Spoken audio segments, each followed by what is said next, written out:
Bom, vamos falar sobre o empate ontem, num jogo sofrível, né? Vasco sofreu para arrancar o empate diante do lanterna da competição, um time que já está rebaixado para a segunda divisão, que veio ao Rio de Janeiro para cumprir tabela, mas para mostrar serviço aos outros clubes, mas principalmente para fazer uma coisa que está faltando ao Vasco da Gama: honrar a camisa do time. O Atlético Goianiense, rebaixado, com um time tecnicamente muito inferior, uma folha que eu não vou nem comparar, mas os caras honram a camisa, correm, se entregam, se tecnicamente não conseguem, mas na disposição isso não falta. Já o Vasco da Gama tem uma desorganização, mudou o comando técnico e nada mudou, uma falta de empenho de alguns jogadores e olha, uma queda vertiginosa de rendimento de outros.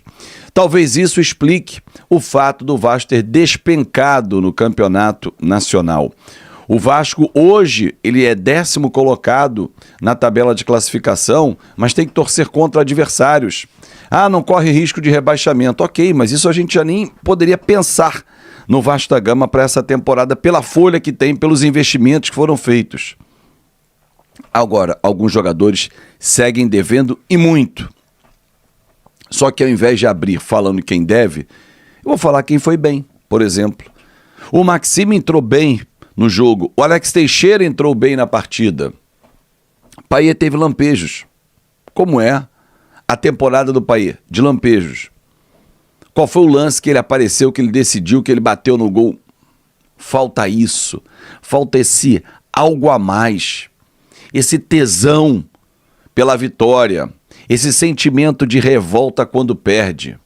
Sair de campo com o sentimento de vergonha. Ontem eu terminei a transmissão e falei isso ao longo dela com o sentimento de vergonha, não pela transmissão, a transmissão foi mais uma vez com a sua participação brilhante, mas eu me senti envergonhado pelo futebol que eu vi. Eu tenho 47 anos e nos últimos anos o Vasco se apequena dentro e fora de campo. A chegada do Pedrinho é a tentativa de retomada dos grandes momentos. Isso demanda tempo, obviamente.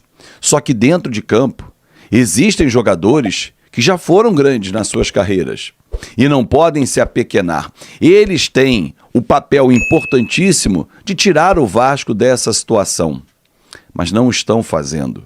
Pelo contrário, estão se escondendo dentro da proteção. Ah, o time é ruim. Ah, mudou de treinador. O ano está acabando.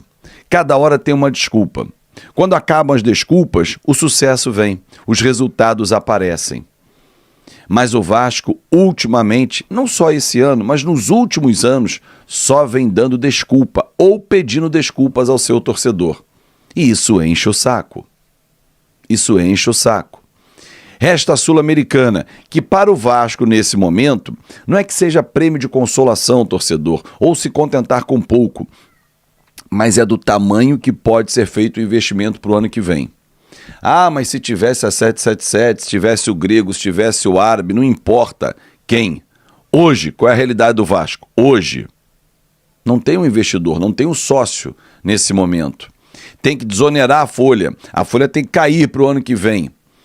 O Botafogo que ontem bateu o campeão da Libertadores, torcedor, talvez você não lembre, mas em 2022 ele brigou até a última rodada para ir para a Libertadores, perdeu para o Atlético Paranaense e foi para a Sul-Americana. No ano de 2023 ele brigou pelo título até as rodadas finais, não ganhou, foi para a Libertadores e entrou na fase pré-grupos nesse ano e bateu campeão. Ele foi crescendo, um trabalho com crescimento e com solidez. Será que o Vasco vai ser capaz de fazer isso? Bom, conhecimento, o Pedrinho tem de sobra. Será que ele vai ter recursos e boas escolhas para fazer isso? Vamos ver.